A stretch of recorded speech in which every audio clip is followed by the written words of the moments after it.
Peggy 3.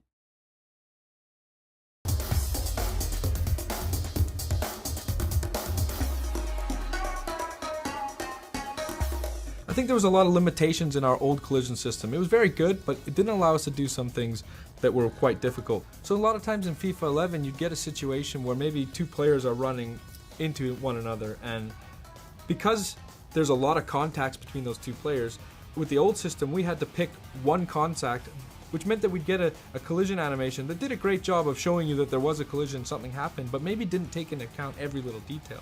With this year's engine, what you see is when those two players come together, we're resolving for every single collision that happens, and we're really able to preserve the momentum a lot better in the interactions between players.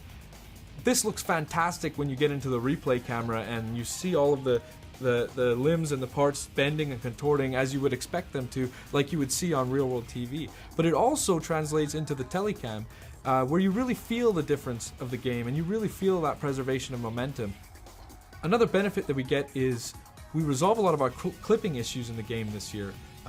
In last year's system, we didn't actually account for arm collisions at all, and you couldn't really tell in the telecam, but if you went into replay, you would notice that arms could sometimes clip through a shoulder or clip through a back of your opponents. Well, this year we're resolving every single collision on every single limb of the players when they interact, and the results are quite astounding. One, you don't actually get the level of clipping that you got in last year's game, but two, you get tons of variety.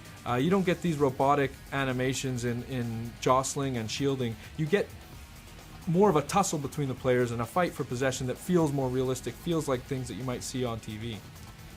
To illustrate the point about the variety we get, I want to talk about contextual dribble turns. And what this is using the left stick, you could beat a player last year by maybe taking just a 45-degree dribble turn.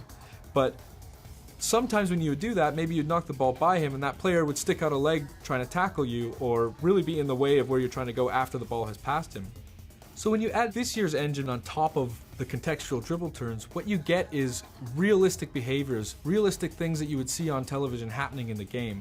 Like for instance, a player knocking the ball by a defender, he sticks out a leg to tackle and the dribbler tries to jump out of the way, but he gets caught and he goes down. But the way he's trying to jump out of the tackle and the way that his legs bend because he's been caught, it creates another level of variety that we just wouldn't have had in the game last year. Further to that, what you can see now is sometimes a dribbler will knock the ball by a defender using one of these dribble turns, jump out of the way and gets caught, but just slightly, so he takes a small knock. And what you get is a little bit more of resilience from the player to take those small knocks and able to continue on and go after the ball. Now players like Messi can skip through those challenges, take a knock, bounce off of a tackle, and still continue on to really pursue the ball and continue the flow of the game. And it makes for a much more exciting experience, especially when you're on the ball with those good dribblers.